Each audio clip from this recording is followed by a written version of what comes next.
ormas itu nggak salah karena secara undang-undang ormas hakikatnya dia hadir harusnya bisa menjadi penyambung aspirasi masyarakat. Dia harusnya hadir bisa menjadi pelayan terhadap masyarakat. Dan ini udah mirip-mirip Meksiko gitu ya. Ada kekuasaan kartel A, kartel B. Ini kita juga mirip-mirip. Kekuasaan di kelurahan ini ormas siapa katakanlah ya. Ormas A. Jadi semua Indomaret, Alfamart itu maksudnya ke sana. Uangnya itu kan banyak gitu kan. Kantor Kontras sendiri itu diteror dan didemo oleh beberapa kali oleh kelompok tidak dikenal. Preman ini kan sebenarnya nggak bisa kita salahin begitu saja gitu loh. Bahkan mental aparat juga tukang palak. THR ada wali kota kemarin kan minta THR. Karena tadi emang menurut saya jangan-jangan beberapa elit politik justru merawat organisasi masyarakat itu yang berbasis premanisme untuk merawat pasukan mereka dalam kondisi politik elektoral. Mereka adalah gelondongan yang cukup lezat barangkali untuk mendongkrak elektabilitas gitu. Jangan-jangan nantinya bisa jadi kelompok mafia. Nah, itu gimana, Pak? Tumbuh suburnya premanisme yang juga identik dengan baju loreng tadi, lambang baju loreng. Nggak usah takut, seragam loreng. Seragam loreng tadi. Jadi dia paling patriotik, dia paling nasionalistik kira-kira gitu dengan seragam loreng.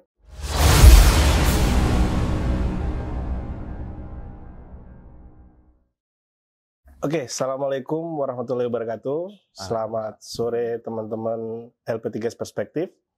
Kali ini kita berjumpa kembali dalam podcast yang mungkin dirindu-rindukan oleh teman-teman LP3S, penonton LP3S.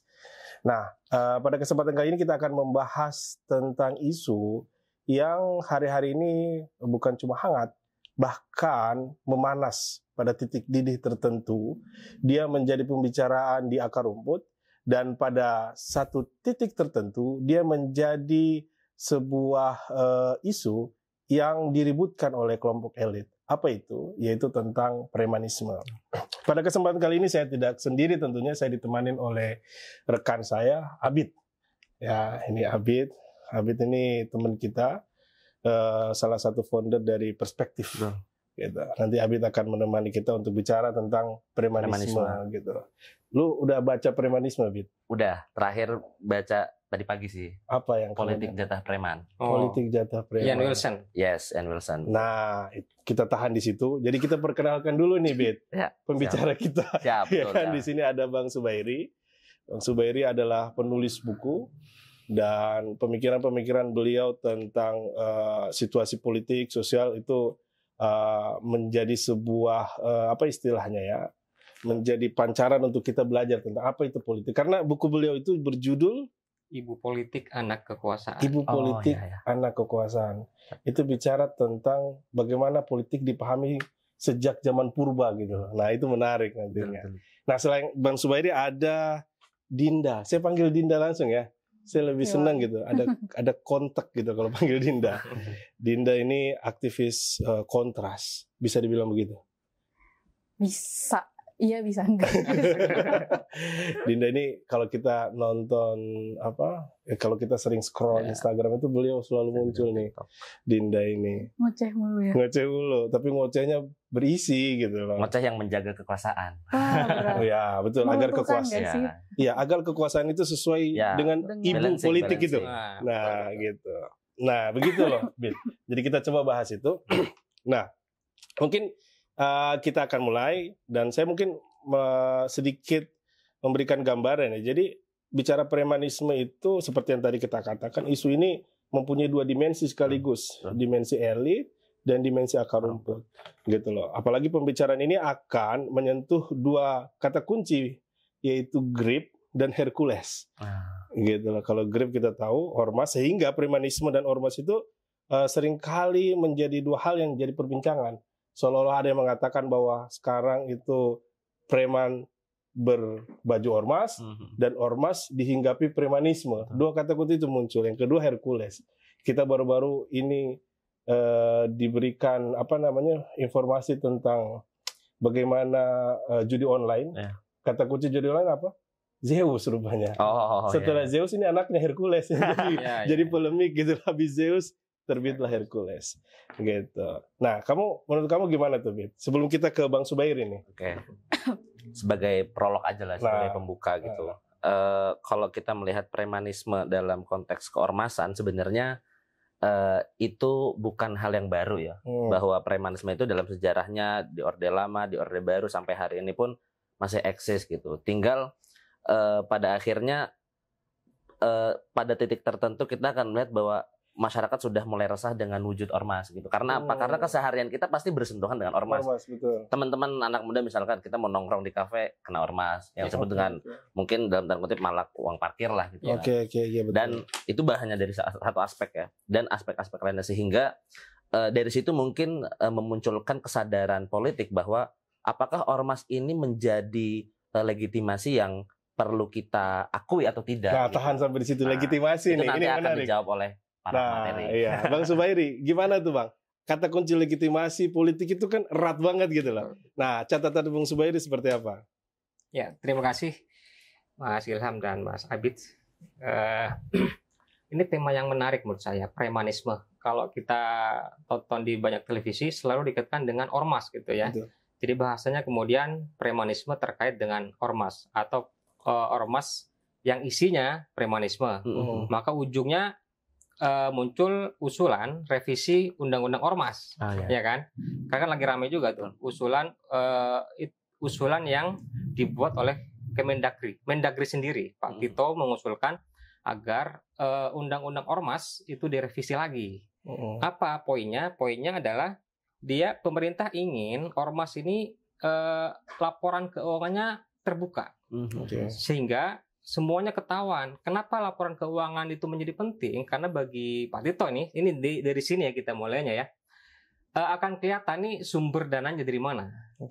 Kenapa sumber dana penting? Karena ormas yang terkait dengan premanisme itu selalu terkait dengan pendanaan. Pendanaan. Ormas yang terkait atau identik dengan premanisme biasanya identik dengan ormas yang tadi dibilang Abid gitu kan, parkir liar. Bukan parkir liar, ada lahan gitu ya, dia kan ada punya wilayah-wilayah gitu kan ya, ada lahan, ada Indomaret atau Alfamart misalnya, itu ada ininya sendiri, ada pembagian lahan wilayah kekuasaan gitu kan ya, secara geografis ya, secara geografis ada wilayah kekuasaan. Ini udah mirip-mirip Meksiko gitu ya, ada kekuasaan kartel. Ini kita juga mirip-mirip kekuasaan di kelurahan ini. Ormas siapa katakanlah ya, Ormas A. Jadi semua Indomaret, Alfamart itu maksudnya ke sana. Uangnya itu kan banyak gitu kan. Bayangin aja di satu Indomaret misalnya sehari itu ada 1.000 motor yang parkir. Kali 2.000 betul. Itu banyak sekali gitu. 2.000 senyum, kalau 1.000 cemberut deh. Nah, itu. Kalau nggak bayar ditandain mukanya. Takut juga kita kan. Itulah yang disebut premanisme gitu ya. Mendapatkan sesuatu dengan cara paksaan, kita kan nggak mau sebetulnya. Itu juga nggak sah itu penarikan kayak gitu. Walaupun mungkin mereka akan melegitimasi dengan dalil agama itu halal, ya nggak ngerti lah gimana gitu ya. Tapi intinya itu tidak sah secara hukum kan gitu ya. Itu pemaksaan, itu adalah premanisme. Dan itu adalah kerjaan beberapa orang yang identik dengan ormas tertentu. Nah ini konteks yang kecil. Konteks yang lebih besar lagi, perusahaan. Misalnya kan kenapa Grip ramai, karena kan dia ini nggak menuduh ya, tapi ada yang bilang dia mengganggu perusahaan BYD, ya kan, di Jawa Barat. Mengganggunya gimana? Itu kan pasti besar dananya yang diminta, ganggu proyeknya. Mungkin ada setoran tertentu yang diminta nggak dikabulin gitu ya. Akhirnya jadilah kemudian premanisme terkait dengan Grip gitu ya. Ada kasus lain, yaitu intinya menurut saya sih satu sisi setuju juga gitu ya, agar akuntabilitas dan transparansi keuangan ormas ini terbuka aja gitu. Dari mana dia dapat uangnya, dari mana, bagaimana mereka menghidupi organisasi ini gitu ya. Walaupun isi yang lain itu berlebihan juga gitu ya. Nah kembali ke tadi premanisme gitu ya. Walaupun sebetulnya mengaitkan atau mengidentikan premanisme dengan ormas itu juga salah kaprah sih, salah kaprah. Karena itu akan menjelekkan nama ormas sendiri yang sebetulnya dalam sejarah Republik kita itu menjadi penopang utama berdirinya republik gitu ya, berdirinya Indonesia. Kita nggak akan berdiri tanpa organisasi kemasyarakatan kan gitu kan. Betul. Yang mendiri kata bukan individu tapi ormas. Ormas dan partai politik. Tadinya ormas dulu sebelum partai kan gitu.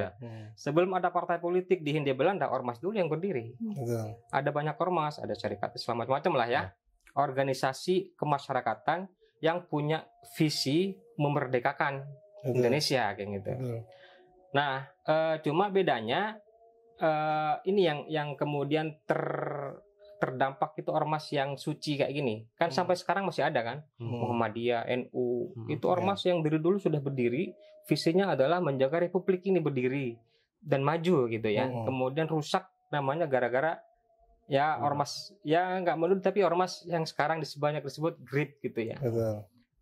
Nah kayak gitu. Kenapa kemudian ini terkait dengan ormas, walaupun sebetulnya harus dipisahkan. Ini bukan ormas, ini premanisme murni. Walaupun dilakukan dengan baju ormas, tapi bukan ormasnya sendiri, tapi tindakannya. Hukum sendiri kan tidak bicara soal siapanya, tidak bicara soal, tapi yang bicara tindakannya kan gitu kan, hukum kan. Nah kalau bicara siapanya itu baru soal budaya. Betul. Oke, budaya. Tahan di situ, Bang Zubairi. Kita harus buat kontras kira-kira, Bit. Ya betul. Gitu, antara ormas dan yang baik, ya kan, sama ormas yang bikin masalah nih, premanisme. Gitu loh, harus ada kontras. Nah, bicara kontras saya pengen ini orang kontras ngomong gitu loh. Karena dulu ormas itu kan bisa memberikan informasi itu jadi viral. Sekarang itu lewat sosial media. Beliau juga kan sering nih sosial media. Kita pengen nih, apa catatan Dinda nih tentang isu premanisme ini? Kalau ngelihat isu premanisme sendiri kan sebenarnya hari ini cukup hangat banget ya. Udah jadi isu nasional yang memang gak cuma jadi perhatian kita sebagai masyarakat, publik, tapi juga harusnya sih bisa jadi perhatian pemerintah yang memang sebenarnya harus serius untuk memprioritaskan isu ini gitu. Kenapa aku bilang kayak gitu? Sebenarnya aku ngelihatnya premanisme itu jauh lebih luas dari sekedar ngelibatin ormas yang berpakaian premanisme tadi gitu. Atau premanisme memakai baju ormas misalkan gitu. Karena premanisme yang terjadi hari ini di negara kita tuh lebih luas dari itu. Pertama, premanisme yang terjadi dalam baju ormas tadi. Yang kedua, premanisme yang terjadi dari kelompok-kelompok yang tidak dikenal. Ini apakah ormas ataukah bukan. Dan ini sebenarnya juga hari ini tuh erat banget hubungannya dengan kondisi politik dan demokrasi dan HAM di negara kita. Gitu. Menarik itu. Sama yang ketiga, sama yang ketiga mungkin aku bilangnya sih premanisme yang paling berat, yaitu premanisme yang merasuki jiwa-jiwa para aparat. Menurutku sih kayak gitu. Itu kalau bisa kita ngomongin premanisme kayaknya luas banget dan memang seharusnya bisa jadi isu itu karena tumbuh suburnya premanisme hari ini di negara kita ini juga bergantung dengan bagaimana negara kita memprioritaskan HAM dan juga demokrasi gitu. Yang kita lihat saat ini adalah bahwa baik rezim hari ini atau rezim-rezim sebelumnya justru negara berusaha untuk berpartisipasi dalam tumbuh suburnya premanisme ini. Itu misalkan salah satunya dengan ngebangun tembok impunitas tadi gitu. Membiarkan mereka terus tumbuh subur, membiarkan mereka terus merajalela gitu. Nah, premanisme yang hari ini terjadi itu banyak aspeknya sih Bang yang aku lihat. Misalkan tadi ada premanisme yang tumbuh di lewat baju ormas ini kan. Ormas itu nggak salah karena secara undang-undang ormas hakikatnya dia hadir harusnya bisa menjadi penyambung aspirasi masyarakat. Dia harusnya hadir bisa menjadi pelayan terhadap masyarakat. Agregasi dan artikulasi kepentingan masyarakat. Dia juga yang menjaga dan memelihara nilai-nilai moral, nilai-nilai agama, etika dalam masyarakat kayak gitu kan. Tapi hari ini ternyata banyak ormas yang menyalahgunakan esensi dan hakikat ormas itu untuk kepentingan mereka dan juga kelompok mereka. Sesimpel tadi mungkin dari Abid atau dari abang kita yang mencontohkan soal tarif parkir dan lain sebagainya itu untuk kepentingan kelompok mereka. Yang kedua itu adalah premanisme yang berkaitan dengan ormas atau tidak berkaitan dengan ormas, dalam hal ini adalah kelompok tidak dikenal yang digunakan oleh para elit atau para kelompok-kelompok dominan atau para oligarki atau para pejabat-pejabat publik. Untuk apa? Yaitu untuk mengamankan kepentingan mereka. Misalkan kayak kita melihat hari ini banyak banget budaya-budaya premanisme dengan ngelibatin baju ormas atau kelompok tidak dikenal untuk terus melakukan pembungkaman terhadap masyarakat yang kritis misalkan, atau melakukan pengamanan terhadap proyek yang sedang dibangun dan lain sebagainya. Nah, misalkan aku contohin, aku bekerja di Kontras. Nah, Kontras itu dalam beberapa akhir-akhir ini kan cukup tajam banget untuk mengkritik pemerintah soal beberapa isu mengenai militerisme gitu kan. Nah, ini juga sebenarnya erat banget kan sama budaya premanisme itu sendiri. Nah, kantor Kontras sendiri itu diteror dan didemo beberapa kali oleh kelompok tidak dikenal.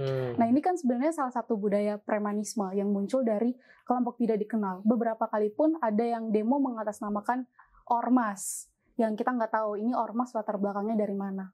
Dan yang terakhir itu adalah tadi premanisme yang tumbuh dalam jiwa-jiwa negara itu sendiri. Ini yang paling berat. Kenapa paling berat?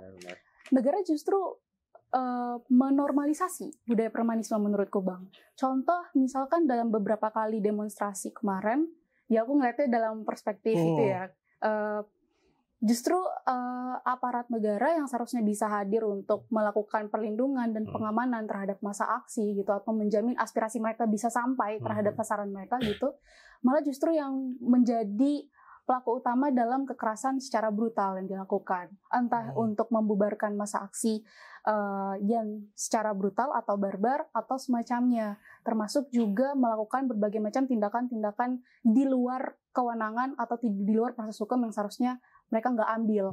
Kalau kasih contoh aja, misalkan tahun kemarin, premanisme yang terjadi di Ormas, ada Ormas yang terlibat dalam pembubaran sebuah diskusi pada September lalu. Mungkin abang-abang juga Abid juga pasti tahu soal berita itu kan. Nah, di situ ada kesinambungan dukungan premanisme yang tadi aku bilang. Polisi yang hadir dalam pembubaran diskusi itu justru diam dan tidak melakukan apa-apa ketika ada kelompok yang mengatasnamakan ormas membubarkan sebuah diskusi soal demokrasi dan HAM, intinya pokoknya temanya seperti itu. Yang di hotel itu ya? Iya, betul Bang. Dan yang dilakukan oleh polisi yang sebenarnya mereka merupakan alat negara gitu kan, mengatakan bahwa diskusi ini tidak memiliki izin. Padahal secara hukum ya melakukan diskusi, melakukan aksi itu nggak perlu izin kan, hanya sekedar surat pemberitahuan saja. Itu satu contoh kecil dari budaya premanisme yang sebenarnya juga nggak hanya terjadi dalam ormas saja, tapi memang negara juga turut ikut berpartisipasi menumbuh suburkan itu. Contoh lainnya, mungkin sedikit contoh lagi, adalah di tahun lalu itu kita bisa melihat bahwa ternyata kekerasan yang dilakukan dalam institusi penegak hukum, Polri misalkan, itu jauh meningkat dari tahun sebelumnya. Ada sekitar 645 kekerasan yang dilakukan di luar prosedur hukum atau kewenangan yang harusnya mereka ambil. Ini kan sebenarnya salah satu contoh budaya premanisme, yang diantaranya adalah dilakukan untuk membungkam orang-orang yang kritis, membubarkan diskusi, dan lain-lain sebagainya. Dan hari ini pun banyak sekali yang kemudian memasuki ruang-ruang diskusi untuk melakukan teror, intimidasi, dan lain sebagainya, atau bahkan sampai ke dunia kampus. Begitupun dengan militer, TNI. Kekerasan dari tahun ke tahun juga meningkat. Bahkan kemarin juga kita melihat di beberapa aksi atau ruang-ruang kritis gitu, banyak sekali pelibatan mereka-mereka yang seharusnya bisa menjadi pengaman terhadap masyarakat, ruang aman terhadap masyarakat, justru memperlihatkan budaya-budaya premanisme tadi gitu. Sehingga memang wajar saja kalau di akar rumputnya gitu, atau misalkan di lingkungan ormas dan lain sebagainya juga menjadi sesuatu yang semakin tumbuh subur hari ini, karena ternyata itu adalah sebuah tembok impunitas yang memang hari ini sengaja dibangun gitu, jadi masalah yang cukup serius gitu. Betul tahan di situ. Jadi kata kuncinya itu normalisasi itu ya, normalisasi premanisme itu. Jadi gitu, ada proses menormalisasi premanisme. Ada kekerasan, ada teror, dan legitimasi dari negara mungkin. Nah, itu yang hati-hati kita ngomong gitu, Bit. Iya kan? Karena itu barangkali bisa menjadi, karena kalau yang saya baca Bang dari politik jatah preman itu gitu, bahwa pada akhirnya konsekuensi dari politik elektoral adalah dan demokrasi adalah kebebasan berserikat gitu. Dan beberapa elit melihat ormas ya, dan tanda kutip ini ormas, terlebih ormas yang melakukan premanisme itu sebagai alat mereka untuk di akar rumput, Bang. Mungkin nanti bisa dipertebal dan dijelaskan lebih lengkap oleh. Tapi politik apa tadi, preman Yang mana nih? Tadi ormas adalah konsekuensi dari demokrasi dan politik elektoral. Gitu. Jadi karena para elit bisa meraup suara secara gelondongan dalam tanda kutip. Jadi menggunakan premanisme dengan ormas-ormas yang ada gitu. Iya. Dan sebenarnya bukan jadi rahasia lagi sih, ini memang rahasia umum yang pasti semua orang tahu sebenarnya. Iya. Padahal kita tahu harusnya preman-preman itu udah pensiun. Nah, preman pensiun ya kan. Tapi ada yang sudah pensiun tapi masih mau jadi preman. Masa malah bawa preman ke rumahnya gitu loh. Apalagi yang kemarin itu Bang, soal bagaimana premanisme itu justru menghambat ekonomi kita kan. Banyak investasi yang gagal masuk karena ada gangguan-gangguan premanisme. Akhirnya kita kalah sama Vietnam hari ini soal investasi. Jauh. Jadi, negara poinnya itu di negara. Ya. Nah, gimana tuh Bang supaya di negara coba? Ya. Saya tadi menyinggung buku saya ya, walaupun secara khusus tidak bahas soal preman, tapi masih ada kaitan dengan kekuasaan dan politik gitu ya. Nah, buku itu penekanan utamanya adalah membedakan antara politik dan kekuasaan. Yang selama ini biasanya kalau di awam gitu kan ya politik kekuasaan politik justru yang aneh itu politik untuk meraih kekuasaan gitu ya. Sebetulnya dari sejarah dan filsafatnya itu sesuatu yang sangat berbeda sekali gitu ya. Politik dan kekuasaan, politik itu kan kalau kita belajar filsafat politik itu pasti tahu lah ya. Politik berasal dari kata tadinya itu kan polis ya. Tadinya polis. Polis itu sebuah negara kota di Yunani, tapi dalam konteks ini bukan hanya sebatas ruang spasial, tapi juga ruang wahana tindakan gitu ya. Wahana tindakan di mana warga negara bebas berpartisipasi, membuat keputusan bersama tentang tujuan bersama, itu polis. Nah, aktivitas mengurus polis itu disebut politika. Nah, itulah asal kata politik gitu ya. Nah, apa yang dibicarakan di politik ya hal-hal yang berkaitan dengan publik. Publik. Makanya semua warga negara itu kan bagian, walaupun dulu di negara kota Yunani itu kan nggak semua orang disebut warga negara gitu ya. Ada klasifikasi khusus, perempuan bukan gitu. Poinnya adalah politik selalu berkaitan dengan hal-hal publik, urusan bersama, urusan kita semua gitu ya. Nah, dilawankan dengan oikos, urusan pribadi gitu. Nah, tapi gimana cara menyusun kebijakan bersama ini? Ada syaratnya. Logos. Ya, akal sehat, rasionalitas gitu ya. Kita berargumen di situ, jangan main paksaan. Ya benar, ini kita sedang mendiskusikan soal urusan bersama, tapi nggak boleh ada intimidasi, nggak boleh ada dominasi. Semuanya harus dimusyawarahkan kalau bahasa kita. Semuanya harus dideliberasi untuk menghasilkan keputusan bersama yang betul-betul bersama gitu ya. Makanya logos. Nah, logos ini siapa yang punya? Warga negara. Yang bukan warga negara itu nggak punya logos katanya ya, kata Aristoteles ya. Mereka punyanya apa? Perempuan dan budak tuh punyanya poni. Berisik aja gitu ya. Nah, dari situlah kemudian saya mengambil intisari bahwa politik seharusnya jadi ibu. Yang mengarahkan kekuasaan. Kekuasaan itu apa? Instrumen untuk menjalankan sesuatu, itu kekuasaan. Gitu kan? Instrumen, misalnya kita bertindak melakukan sesuatu, itu kan kita butuh kuasa. Kita berkuasa melakukan sesuatu, misalnya gitu ya, kita berjalan itu kan juga kekuasaan. Kita berkuasa. Nah, tapi dalam konteks ini, kekuasaan dalam konteks sosial politik, itu kekuasaan untuk menjalankan sesuatu yang berkaitan dengan kepentingan bersama. Kan gitu. Makanya kekuasaan ini harus tunduk pada politik. Ini juga bisa dijelaskan dari akar historis yang asli ya, akar sejarahnya. Tapi itu sangat panjang sekali. Nah, dalam konteks premanisme gimana? Premanisme itu muncul ketika kekuasaan tidak lagi tunduk pada politik. Kekuasaan tidak lagi tunduk pada akal sehat. Dan tidak lagi tunduk pada polis, kepentingan bersama. Kekuasaan sudah terpecah-pecah nih. Ada ya semacam pertarungan untuk pribadi-pribadi atau kelompok-kelompok gitu ya. Nggak ada kepentingan bersama. Kalaupun kepentingan bersama kelompoknya sendiri-sendiri, kan gitu ya. Itulah yang kita hadapi saat ini Indonesia. Kita bicara Indonesia, kepentingan kita apa sih gitu ya.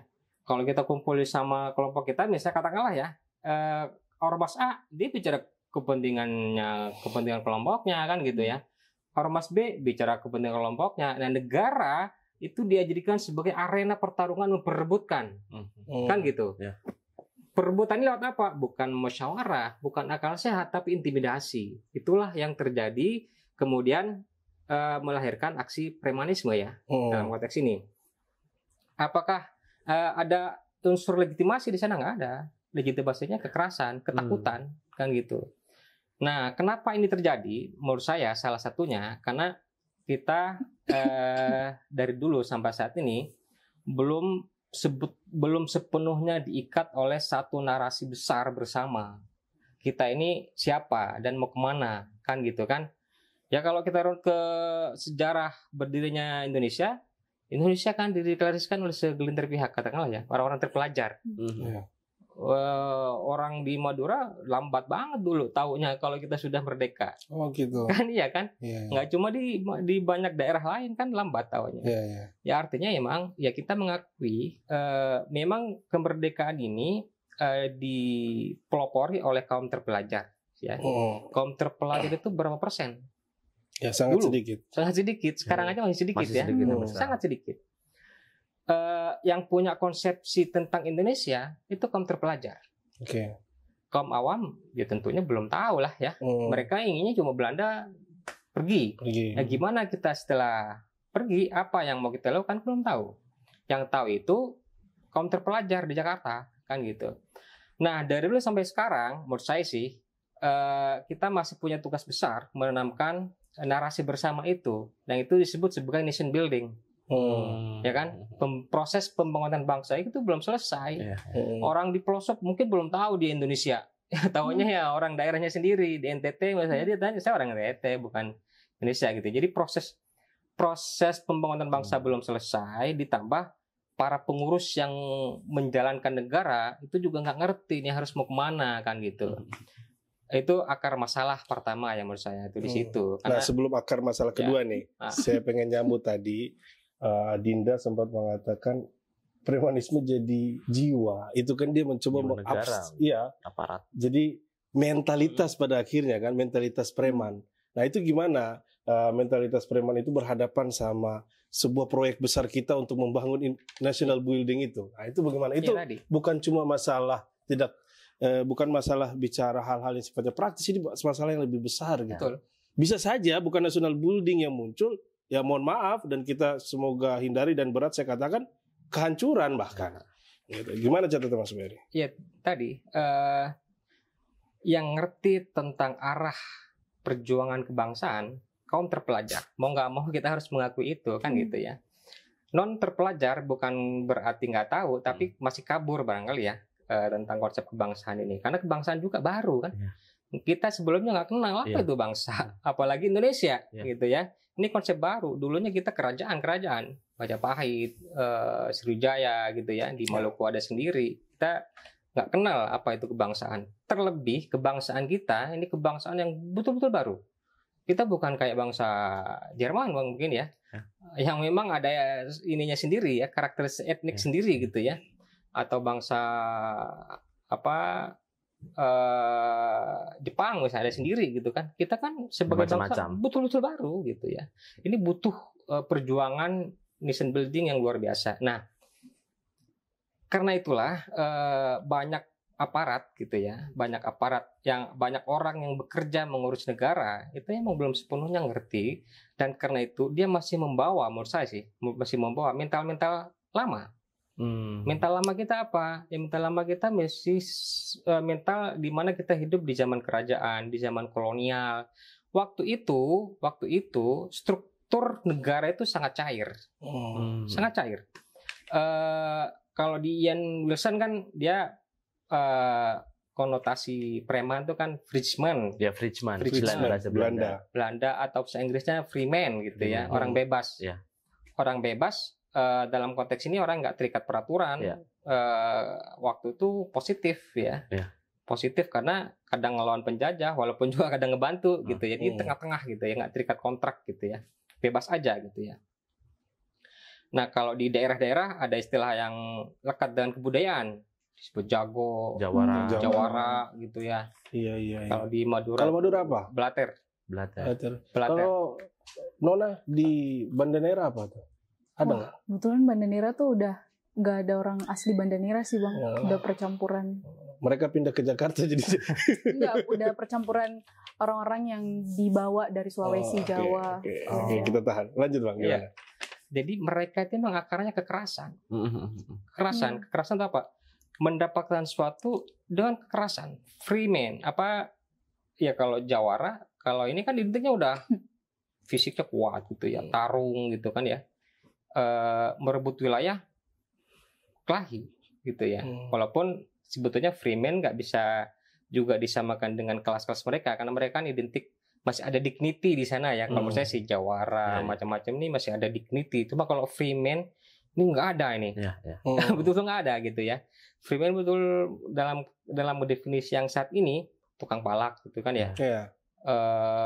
Nggak taat aturan, bahkan negara dilawan. Karena posisinya di tengah dia, abu-abu. Makanya kadang kalau di Ian Wilson tuh dia mengisi ruang shadow state ya, ruang bayang-bayang, di mana negara lemah di situlah masuk betul. Betul juga tadi dibilang Dinda itu.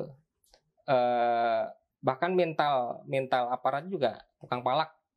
THR ada wali kota kemarin kan minta THR. Karena tadi emang menurut saya proses pembangunan bangsa belum selesai, ditambah saat ini kita malah bingung nih mau kemana gitu ya, narasi kita itu gitu ya Indonesia. Kembali ke tadi karena politik belum terpahami secara benar sebagai polis dan logos, sehingga kekuasaan ini kocar-kacir. Kekuasaan yang seharusnya hanya milik negara, hanya milik pemerintah sebagai monopoli kerasan gitu ya, monopoli kekuasaan. Ini jadi melebar kemana-mana. Ini kan ngerasa yang punya negara juga tuh. Punya wilayah. Ngerasa punya wilayah kan. Dan kata kunci satu, merasa paling nasionalisme. Menarik nih. Ada tafsir nasionalis. Jadi sebelumnya ini Bang. Jadi tafsir nasionalisme ini kalau dalam beberapa literatur ilmu politik itu ada istilah satu namanya patriotisme.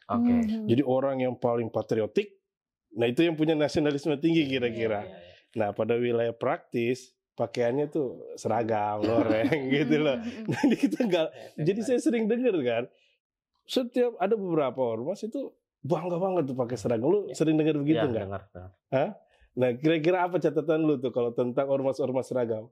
Apa catatan lu? Soal ini agak problematik ya ketika beberapa kelompok atau beberapa individu mengklaim paling nasionalis.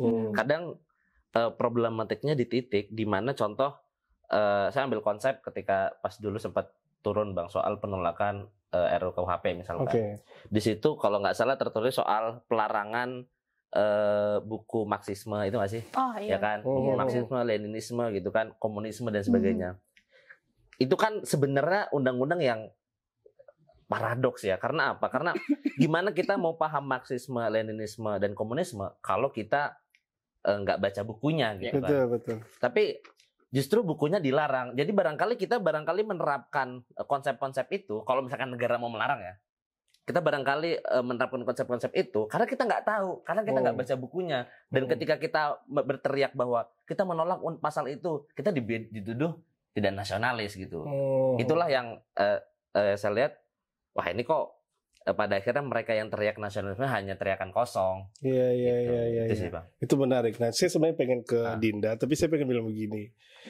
Kita sambut tadi tentang ada tafsir nasionalisme di satu sisi, dan ini erat kaitannya dengan kontras misalnya tafsir patriotisme itu. Sehingga yang paling dalam tanda kutip punya jiwa korsa, jiwa patriotik itu yang nasionalisme.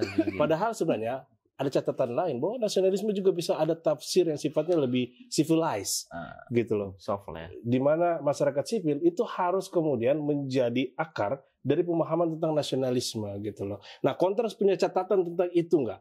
Antara jiwa militer yang kemudian muncul, tumbuh, dan kemudian punya akhirnya menjadi tafsir nasionalisme sendiri, dan mungkin ada catatan lain tentang isu itu. Oke, sebenarnya ini kaitannya erat banget ya sama topik kita hari ini, premanisme, terus patriotisme, dan juga tumbuh suburnya, kita bisa bilang sih budaya militer. Budaya seragam loreng. Budaya seragam loreng. Iya, di negara kita. bahkan juga mungkin aku akan coba ngambil sedikit salah satu berita juga kemarin ketika Gubernur Jawa Barat ingin membawa anak-anak yang nakal ke barak juga sebenarnya salah satu contoh bahwa ternyata sampai di pejabat publik pun menganggap bahwa mungkin patriotisme itu adalah ketika kamu atau Anda selesai atau menyelesaikan pendidikan di militer, misalkan kayak gitu, ya kan?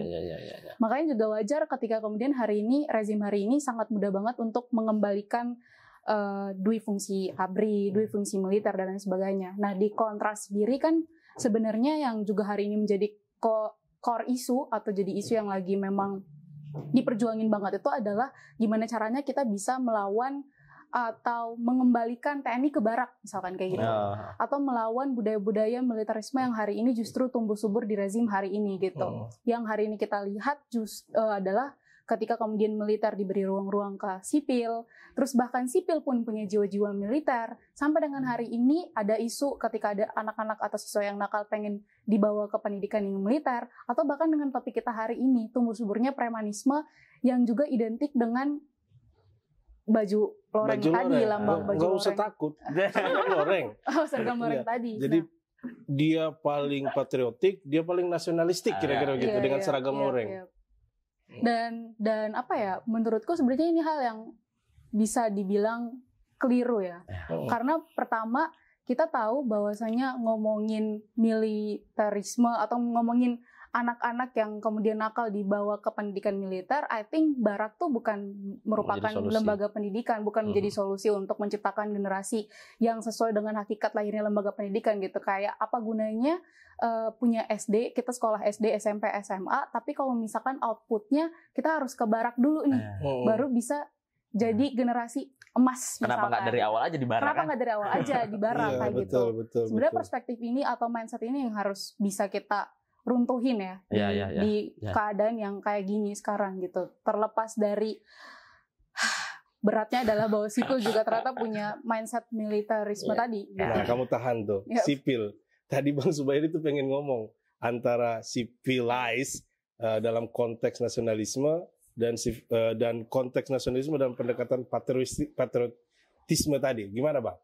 Apa catatan Bang Zubairi? Ya, soal patriotisme itu menarik. Kenapa ini ya? Ada pertanyaan kenapa premanisme ini muncul di Orde Baru ya, dan di Orde Lama belum, katakanlah ya belum ya. Salah satu faktornya karena pada masa Orde Lama itu kan orang-orang yang dulunya mengganggu penjajah gitu ya, freeman ini terakomodir dalam semangat perjuangan, dalam kelompok-kelompok perjuangan kan gitu ya, militer, katakanlah gitu, masuk ke militer mereka hasrat untuk kekerasan, intimidasi itu tersalurkan. Lihat militer, ya ke militer kan kita dibentuk kan, militer ini kan bukan warisan dari zaman Belanda, kan kita yang ngebentuk. Nah orang-orangnya dari mana? Kan orang yang berjuang itu ya nggak bukan preman sih, tetapi para pejuang. Tapi ada juga yang masuk sana dari yang tadi freeman. Masih positif ya, waktu itu masih positif. Menjadi negatif kan kemudian Orde Baru karena konotasi di melawan negara, ya kan, melawan negara, intimidasi. Dia di tengah-tengah dan negara melawan, ke bawah juga intimidasi kan gitu. Nah kenapa identik dengan patriotisme? Ya karena tadi dia seolah-olah merasa memiliki negara ini atau wilayah ini, dan caranya adalah kekerasan. Itu aja sih poinnya. Ini yang konsep yang salah tadi menyatukan Dinda. Kenapa? Karena negara itu dibangun bukan dari otot, bukan dari fisik. Muscle ya, otot bukan, dari otak justru kan, dari otak. Indonesia nggak akan ada tanpa counter pelajar. Indonesia nggak akan ada tanpa proses berpikir, diskusi di kalangan para bangsawan pikiran gitu kan. Walaupun di perjuangan juga oleh revolusi fisik gitu dia. Tapi kan fisik itu alat. Pemimpinnya adalah otak kan gitu. Sama di Yunani, di Romawi, Republik gitu maksudnya. Itu pemimpinnya adalah otak, politik. Politik itu otak, itulah ibu gitu. intimidasi, kekuasaan, apalagi kekerasan itu alat. Itulah ABRI, itulah tentara, gitu ya.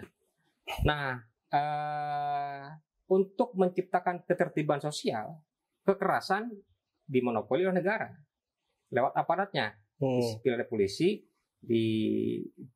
ada militer. Kekerasan yang legal, kekerasan yang sah. Negara boleh aja melakukan kekerasan. Ya, tahanan itu kan kekerasan, kan gitu ya. Tetapi ada kekerasan yang nggak legal. Kekerasan yang nggak legal itulah yang dilakukan oleh preman. Nah, kenapa ini nggak legal? Karena nggak ada aturan hukumnya. Pertama, yang kedua bukan untuk kepentingan negara. Ini murni kepentingan kelompok. Nah, ketika ini terjadi, maka dampaknya adalah perang sesama preman. Kalau tidak ditindak oleh yang sah, gitu ya. Jadi ada pemetaan wilayah kekerasan. Ada kekerasan yang sah negara, ada kekerasan yang nggak sah itu dulu. Nah, kekerasan yang nggak sah ini tersebar banyak sekali oleh preman-preman. Preman kan ada 3 tadi ya, oleh Mbak Dinda. Ini kan saling bersaing. Dulu kita kenal misalnya persaingan antara kelompoknya John Kay sama Hercules gitu kan. Itu perang. Yang terbaru kita melihat tuh di Kemang. Oh, yang kemarin ya. Kemang itu gila sekali. Iya, pakai senjata itu ya. Pakai senjata, tembak-tembakan itu sipil semua. Itu kan kekerasan. Kekerasan yang dilakukan oleh sipil tidak sah. Karena yang sah itu hanya aparat negara, gitu loh. Kenapa ini terjadi? Alatnya kayak tadi. Karena memang pertama, secara filosofis kita belum selesai melakukan pembangunan bangsa. Ini building. Ditambah dalam proses penyelenggaraan negara ada kultur yang yang tidak bisa dihilangkan. Jadi kita tahan Bang Zubairi. Ini jadi gini, Bit. Gimana tuh, Bang? Saya punya satu perspektif memang, tapi agak liar. Gimana tuh? Gitu. Preman ini kan sebenarnya gak bisa kita salahin begitu saja, gitu loh. Pasti ada akar persoalan. Gak mungkin dia dari ruang yang kosong. Kalau kata Bang Zubairi itu extensio ex nihilo kira-kira begitu. Gak mungkin, pasti ada penyebab. Gitu loh. Nah, catatan lu apa tuh? Kalau gue ngelihatnya begini, Bit. Jadi ada faktor sebenarnya yang membuat premanisme itu tumbuh subur secara sosiologis, secara antropologis gitu loh. Apalagi di masyarakat urban ya. Kita tahu kita ini individual banget, Bit. Hidup masing-masing dan sebagainya. Nah, ada budaya dan tata nilai yang berbeda yang tumbuh subur di komunitas-komunitas itu. Yaitu apa? Solidaritas dan sebagainya. Semacam mata air di gurun Sahara lah kira-kira. Kalau kita yang kemudian hidup di masyarakat individual, tiba-tiba ada yang solidaritasnya tinggi. Lo punya catatan nggak itu, Bit? Soal konteks itu, Bang ya? Iya. Jadi kalau kita melihat bahwa wujud dari organisasi masyarakat itu pada akhirnya memang di satu sisi salah satu keunggulannya adalah mereka mampu menyambungkan masyarakat atas dan masyarakat bawah lah, kira-kira begitulah gitu. Ya kan. Jadi contoh misalkan gini, saya justru melihat contoh ada kayak tadi misalkan Kak Dinda tadi cerita soal kenapa pada akhirnya ada organisasi yang mengatasnamakan ormas gitu ya, demo di Kontras gitu kan, atau mungkin di beberapa kantor lain gitu. Itu ada pada akhirnya ada kepentingan politik di situ. Yang mana kenapa mereka bergantung pada ormas, karena mereka lah yang mampu menyambungkan ke masyarakat akar rumput gitu.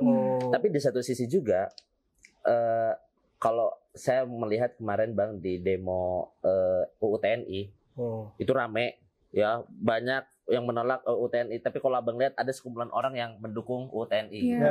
Ketika ditanya dia tidak tahu apa substansinya gitu. Kita nggak bisa salahkan mereka begitu aja gitu. Karena barangkali ya struktur kehidupan kita yang mendukung mereka untuk melakukan itu gitu. Ya dari faktor ekonomi, faktor sosial dan lain sebagainya. Jadi saya melihat ini tidak melihat premanisme ansik ya, bahwa tidak bisa kita salahkan ujuk-ujuk soal organisasi masyarakat yang melakukan premanisme, tapi ada struktural lain. Di satu sisi yang mau saya lihat juga adalah peran negara ternyata belum sejauh itu untuk menangani atau memberantas premanisme yang ada gitu. Atau barangkali yang seperti saya bilang di awal bahwa jangan-jangan beberapa elit politik justru merawat organisasi masyarakat itu yang berbasis premanisme untuk merawat pasukan mereka dalam kondisi politik elektoral. Mereka adalah gelondongan yang cukup lezat barangkali untuk mendongkrak elektabilitas gitu. Contoh misalkan lagi itu konteks negara. Di satu sisi APH ya, aparat penegak hukum misalkan kita mempertanyakan gitu. Kalau misalkan tadi Bang Soberi cerita soal ada konflik di Kemang itu ya, di mana peran APH untuk bisa mengamankan itu gitu. Tapi di satu sisi juga justru premanisme juga ada di APH itu sendiri gitu. Kalau ada peribahasa orang Betawi itu, lu kalau lapor ayam lu dimalingin gitu ya ke kantor polisi, lu akan kehilangan kambing gitu. Kalau lu kehilangan kambing terus lu lapor polisi, lu akan kehilangan sapi gitu. Jadi itu yang udah menjadi ya normalisasi di masyarakat, dan itu sebenarnya harus kita benahin lah. Harus benahin. Nah, itu kata kunci penting. Gitu. Kata kunci. Kenapa? Tadi kamu ngomong itu, saya pengen kabur aja dulu. Jangan. Kacau pikiran saya. Ada nggak optimisme itu? Negara kita di tengah premanisme, dalam premanisme di tingkat kekerasan sampai jiwa preman-preman itu. Gitu. Itu gimana catatan kamu, Dinda? Harus ya. Di tengah bobroknya negara hari ini, menurutku di tengah pesimisme kita juga harus ada optimisme yang kita bangun sih.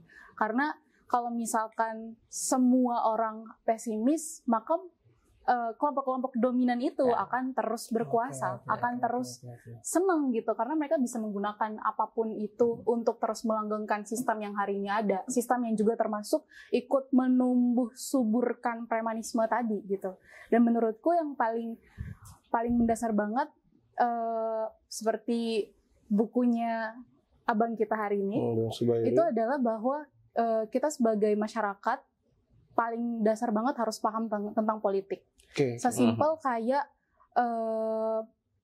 ini juga mungkin karena aku yakin pasti teman-teman yang nonton hari ini juga ada teman-teman muda juga gitu kan. Kalau misalkan ada teman-teman muda mungkin yang hari ini orientasi hidupnya misalkan pengen sekolah, abis sekolah kerja, abis itu nikah, abis itu selesai, mungkin harus diubah. Yaitu nambahin satu, harus kritis dan juga harus berisik. Kritis, berisik, dan paham politik. Kenapa kayak gitu? Karena kalau misalkan nggak ada yang mau kritis, berisik, dan nggak ada yang mau mencoba untuk memahami tentang politik itu sendiri, sesimpel kedepannya anak cucu kita masih bisa nonton Netflix lagi apa enggak, kita nggak akan tahu karena politik tadi. Sesimpel besok anak cucu kita masih bisa ngeakses pendidikan dengan mudah atau enggak, juga nggak tahu kayak gimana kalau misalkan kita nggak mau paham sama politik, kita nggak mau kritis maupun berisik gitu. Kita tahu bahwa hari ini negara kita, indeks demokrasi kita adalah masuk dalam kategori demokrasi yang cacat. Yang salah satu faktor utamanya dipengaruhi karena minimnya pemahaman masyarakat tentang politik dan minimnya partisipasi masyarakat terhadap politik itu sendiri. Sehingga ada dua di sini sebenarnya yang perlu diperbaiki. Pertama, benar, ini bukan salah budaya premanisme tadi oleh orang-orang yang ngelakuin kelompok, individu atau semacamnya. Karena sebenarnya ini juga didukung oleh sistem yang memang sengaja diciptakan. Tapi sistem yang sengaja diciptakan itu nggak boleh bikin kita pesimis. Disitulah fungsi dari, oleh, dan untuk rakyat, kedaulatan tertinggi tadi. Di mana kita punya peran penting untuk sadar akan politik. Sesederhana sadar kalau harga cabai dan harga sayur di pasar itu dipengaruhi oleh kebijakan dan keputusan politik. Dengan sadar kayak gitu aja, berarti kita mau paham politik dan kita mau kritik sama berisik gitu. Banyak kekuatan rakyat yang hari ini sebenarnya bisa ngeruntuhin sistem-sistem yang tadi, yang misalkan salah satunya menumbuh suburkan premanisme. Contoh kayak kemarin di awal tahun itu sempat bilang PPN mau naik 12%. Tapi karena kekuatan banyak orang yang mau paham politik, mau berisik dan juga mau kritik, diikutin dengan keresahan dan kekhawatiran yang sama. Kalau PPN 12% naik, ngaruh dong ke ini gue gitu-gitu kan.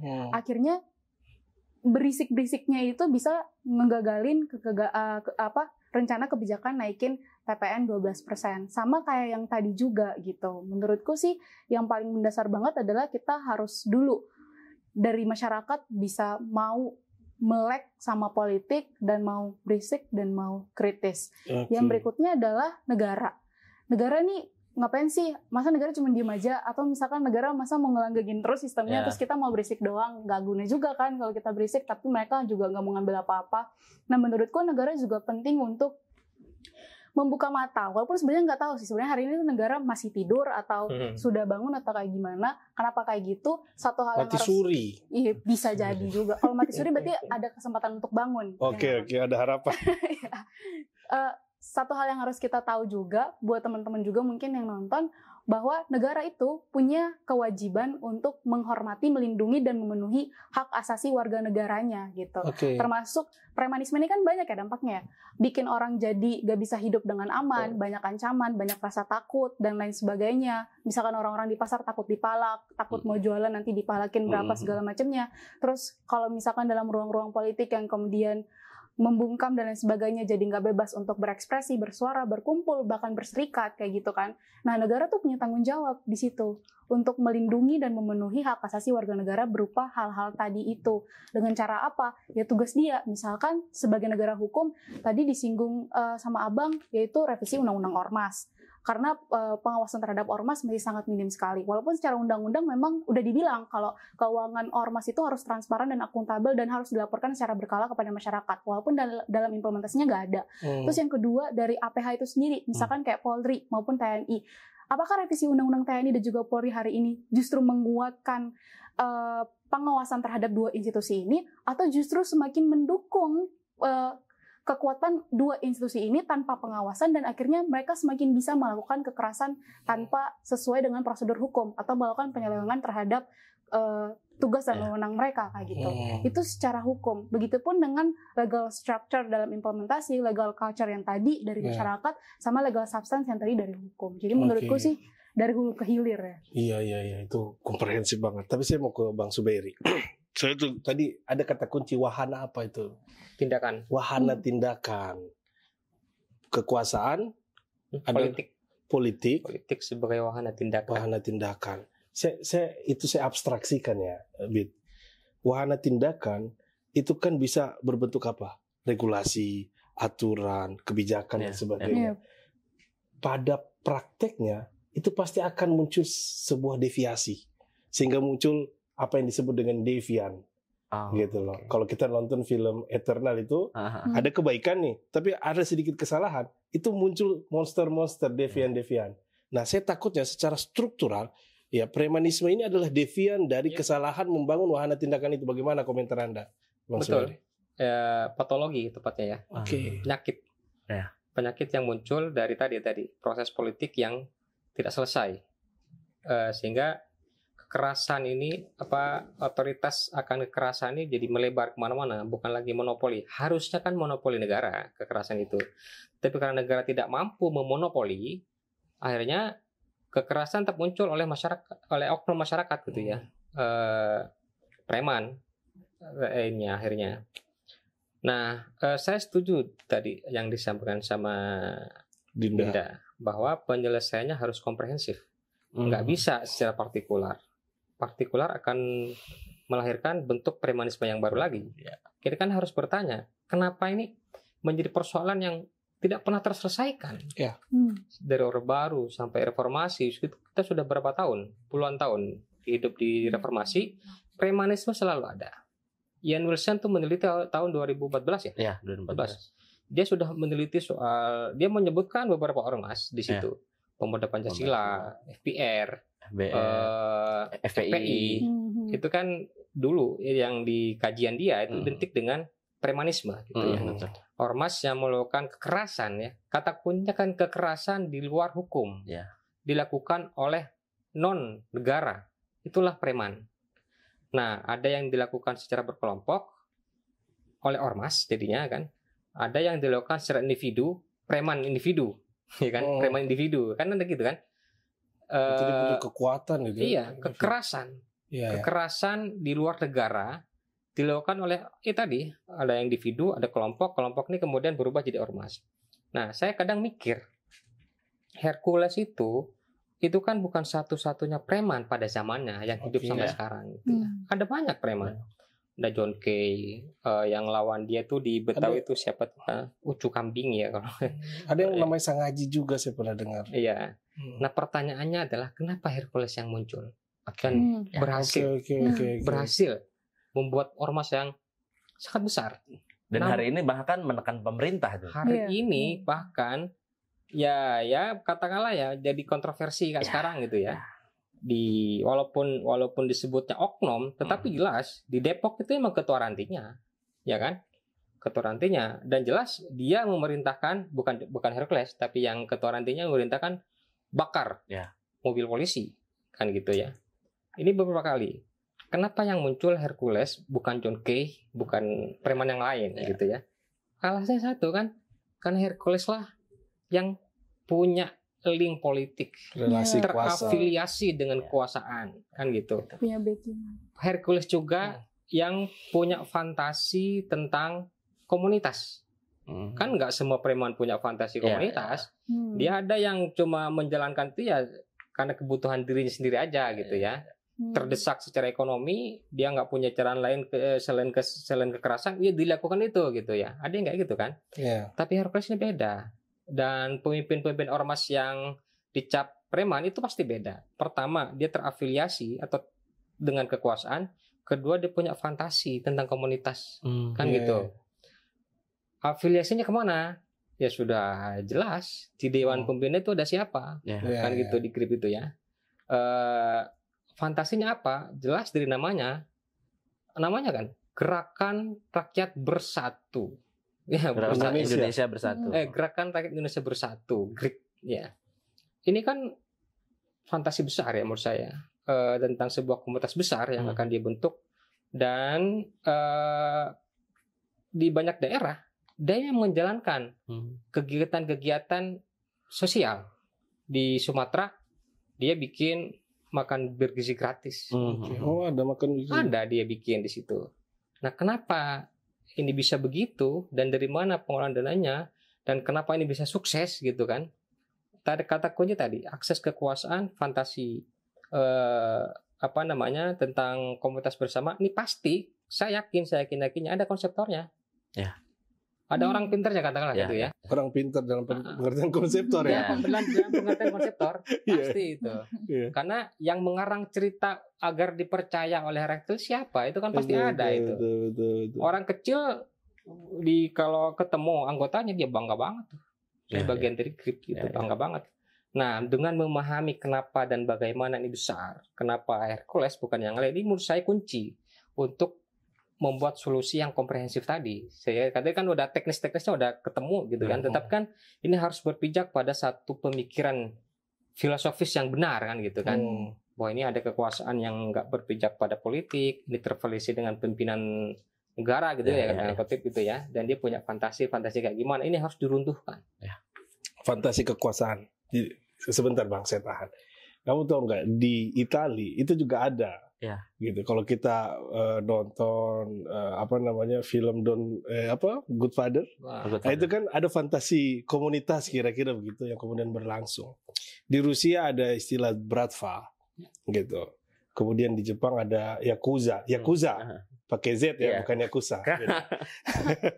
Jadi itu yang kemudian saya menafsirkan mungkin pada konteks itu. Jadi jangan-jangan nantinya bisa jadi kelompok mafia. Nah, itu gimana, Bang? Itu sangat bukan mustahil. Bukan mustahil karena kuncinya tadi dia punya kekuatan yang besar. Kekuatan itu melahirkan kekuasaan gitu ya. Dan kekuasaan itu selalu ingin lebih. Itu sudah pasti. Karakter kekuasaan itu lebih. Dia nggak akan puas dengan apapun. Karena itulah kalau kita belajar teori politik, kekuasaan itu harus dikontrol dari luar, kan gitu. Karena nggak akan mungkin kekuasaan itu bisa dikontrol dari dalam, nggak akan mungkin. Dia akan terus melakukan target baru gitu kan. Harus ada pihak luar yang mengontrol. Nah, kekuasaan yang dimiliki oleh preman dan premanisme ini nggak ada yang berani ngontrol. Makanya harus negara yang turun sebagai pihak yang legal melakukan kekerasan. Betul. Nah, ini jadi PR besar ya, gitu saya kira ya, gitu ya. Jadi PR besar. Nah, kira-kira ini kan kita sudah di akhir acara nih kan. Ya, jadi kira-kira apa saya pengen ada satu gambaran, Bit. Menurut kamu tuh premanisme ini ada batasnya nggak nanti berhenti, atau dia akan menjadi liar dan mungkin semakin pede, dan akhirnya yang kita takutkan tadi dia menjadi ada fantasi komunitas, ya kan? Kalau saya tadi kata sebenarnya kalau yang ingin keluar itu imajinasi, ini fantasi gitu, fantasi komunitas, jatuhnya jadi mafia. Mungkin pendek, Bit. Gimana kira-kira?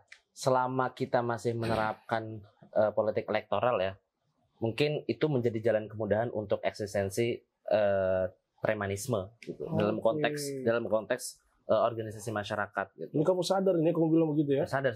Oke. Nah kemudian makanya kalau kita merujuk kembali ke Thomas Hobbes ya, bukunya Leviathan itu, ya perlu adanya kekuasaan yang sangat amat besar untuk pada akhirnya tidak terjadi semua lawan semua, sipil lawan sipil. Kayak yang terjadi di Kemang itu kan udah sipil lawan sipil tuh. Nah ini kalau misalkan kekuasaannya justru mungkin setingkat polsek atau polres yang nggak berani menanganin gitu kan, ya mungkin bukan hal yang mustahil pada akhirnya premanisme ini menjadi bola salju yang akan terus makin besar. Bisa jadi mafia. Ya. Aduh, jadi PR besar kontras. Belum jadi mafia aja udah diteror. Ya. Apalagi kalau jadi mafia. Singkat. Kira-kira pandangan kamu tentang premanisme yang kemudian berkelindang politik, kemudian bicara tentang hak asasi manusia dan sebagainya. Apa catatan kamu itu? Catatan lebih ke closing ya. Sebagai refleksi ya. Sebagai refleksi. Pertama, kita semua harus bisa buka mata kalau misalkan premanisme itu udah tumbuh sangat subur banget dari beberapa kelompok yang mungkin di awal tadi aku sempat coba untuk ngelompokin gitu kan. Mulai dari yang berbaju ormas, yang kelompok yang tidak dikenal, bahkan sampai jiwa-jiwa yang ngerasukin negara gitu. Yang kedua, catatan yang kedua adalah PR kita adalah kita sebagai masyarakat masih sangat minim banget untuk bisa sadar sama sesimpel situasi premanisme yang ada hari ini. Dan itu PR kita untuk bisa lebih sadar dan lebih peka. Sadar, peka, dan juga kritis gitu. Oke, kalau misalkan ngomongin kontras sebagai lembaga advokasi yang juga ikut mengadvokasi lebih ke kekerasan-kekerasan yang dilakukan oleh negara gitu kan. Kalau tadi kan kekerasan itu ada sipil sama sipil, ada negara terhadap sipil gitu. Nah, kalau yang dilakukan oleh lembaga kontras itu sendiri adalah negara terhadap sipil kayak gitu. Makanya tadi aku bilang bahwa sebenarnya premanisme ini juga sampai di negara pun budayanya itu udah dalam gitu. Nah, kalau tugas di kita semua dengan masing-masing profesi yang hari ini kita jalanin, menurutku untuk meruntuhkan budaya premanisme tadi atau apapun itu yang hari ini oligarki dan lain sebagainya itu kita semua punya cara kita masing-masing sih, Bang. Kontras sebagai lembaga advokasi punya caranya sebagai lembaga advokasi. Perspektif punya cara sendiri untuk bisa melawan istilahnya. Oke. P3S punya cara sendiri untuk kemudian melawan. Begitupun kita sebagai masing-masing pribadi punya cara sendiri untuk melawan gitu. Jadi Subairi sebagai penulis punya cara sendiri lewat tulisan-tulisan dan lain sebagainya. Karena menurutku nggak ada satu indikator khusus apa yang harus kita lakukan untuk melawan budaya premanisme misalkan. Masing-masing dari kita atau apa yang hari ini kita jalanin, bahkan apa yang hari ini kita lagi konsenin itu, kita semua punya cara-cara untuk melawan sendiri. Yang paling penting dari semua itu adalah solidaritas. Premanisme tadi kan sebenarnya mereka juga punya budaya solidaritas gitu. Dan itu juga yang harus kita bangun sebagai betul. Nilai positif dari preman kita ambil juga, dan kita kembangkan. Nah, menarik gitu. Literasi, kesadaran tentang solidaritas, dan ada satu kata kunci yang saya bisa simpulkan itu adalah semacam kalau istilahnya itu dalam sosiologi itu kecerahan kita, apa istilahnya? Semacam kesadaran, pencerahan kita tentang bahwa kita ini hidup dalam masyarakat republik. Gitu. Nah, gimana refleksi dari Bang Subairi dengan kata kunci itu? Literasi yang harus diperkuat, kemudian kesadaran bahwa kita hidup di masyarakat republik ini. Bagaimana, Bang? Ya tadi kata kunci itu republik. Literasi tentang literasi politik bahwa kita berada di negara republik, dan karena itu tindakan kita harus sesuai dengan nilai dan prinsip republikanisme kan gitu. ini butuh ya, kalau apa yang harus dilakukan sih betul tadi, nggak ada satu kata kunci khusus, nggak ada satu kata kunci yang bisa jadi obat gitu ya untuk ini. Masing-masing ini kompleks gitu ya. Dan tetapi kalau ada satu hal yang paling penting, pendidikan. Di tingkat kita pendidikan. Kenapa? Karena dengan pendidikan, tapi pendidikan yang dimaksud di sini pendidikan kritis. Literasi politik gitu ya, pendidikan yang mampu menanamkan kesadaran kritis pada semua warga negara bahwa kita adalah pemilik republik dan kita harus menjalankan republik ini dengan akal sehat, bukan dengan otot yang kuat. Nah gitu, arti akal sehat. Kan dengan akal sehat itulah negara ini bisa maju. Oke.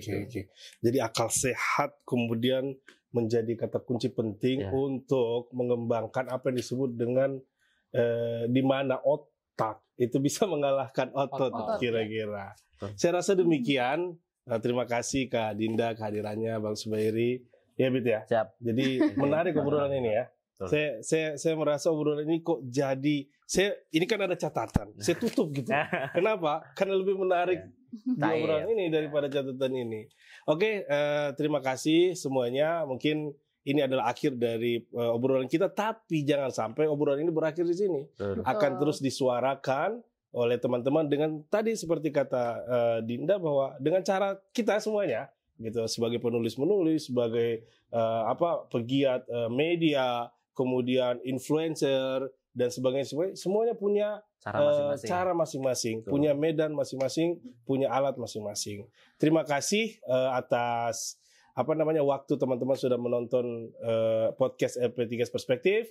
Semoga kita bisa bertemu di acara LP3 Perspektif berikutnya. Wassalamualaikum warahmatullahi wabarakatuh. Waalaikumsalam.